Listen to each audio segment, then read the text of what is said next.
ഒരു വെളുത്ത രാജാവ്, ഒറ്റ രാജാവാണെങ്കിൽ 8 കോടി പ്രജകൾ. അമാവാസിയിൽ രാജാവ് അടുത്ത രാജ്യത്ത് പോവും. പൗർണമിയിൽ രാജാവ് തിരിച്ച് രാജ്യത്ത് വരും. രാജാവിനിരിക്കാനോ മേഘക്കസേരകളുണ്ട്.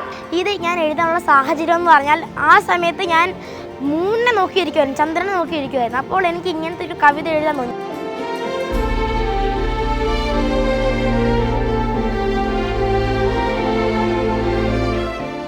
എൻ്റെ പേര് ഗുരുപാർവൺ.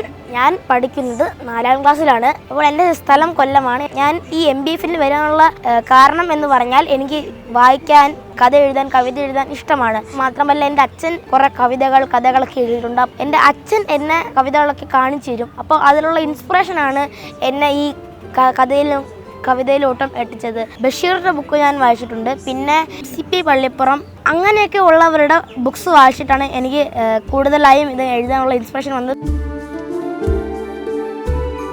ഇതുവരെ ഞാൻ ഏകദേശം ഒരു 20 കവിതകൾ എഴുതിയിട്ടുണ്ട്. എനിക്ക് എൻ്റെ ഈ കവിതകളൊന്ന് പബ്ലിഷ് ചെയ്യാൻ ആഗ്രഹമുണ്ട്. ബാലകവിതകൾ വായിച്ചപ്പോഴാണ് എനിക്ക് തോന്നിയത്. ബാലകവിതകൾ എന്ന് പറയുമ്പോൾ കൃഷ്ണൻ്റെ കുറേ കവിതകൾ വായിച്ചിട്ടുണ്ട്. കാടിനെ കുറിച്ച് കുറേ കവിതകൾ വായിച്ചിട്ടുണ്ട്. അതൊക്കെ എനിക്ക് പഠിക്കാനും ഉണ്ടായിരുന്നു. അപ്പോൾ അതൊക്കെ കേട്ടപ്പോൾ ഒരു സന്തോഷവും, എനിക്കങ്ങനെ എഴുതാൻ പറ്റും, ഒരു കവിതയൊക്കെ ആയി മാറുമെന്നാണ് അങ്ങനെ എനിക്ക് തോന്നി. കവിത എഴുത്തിലും കഥ എഴുത്തിലും എനിക്ക് ഏറ്റവും കൂടുതൽ സപ്പോർട്ട് ചെയ്യുന്നത് എൻ്റെ അച്ഛനാണ്.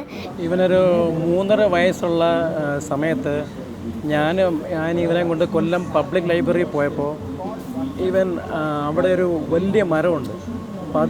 അപ്പം ആ വലിയ മരത്തിൻ്റെ മുകളിൽ നിന്ന് ഈ ഇലകൾ കണ്ടിന്യൂസ് ആയിട്ട് താപ്പോട്ട് വീണോണ്ടിരിക്കും. അപ്പോൾ ആ സമയത്ത് ഇവൻ എന്നോട് ചോദിച്ചു, ഇതെന്താണ് അച്ഛാ ഈ ഇലകളുടെ മഴയോ എന്ന്.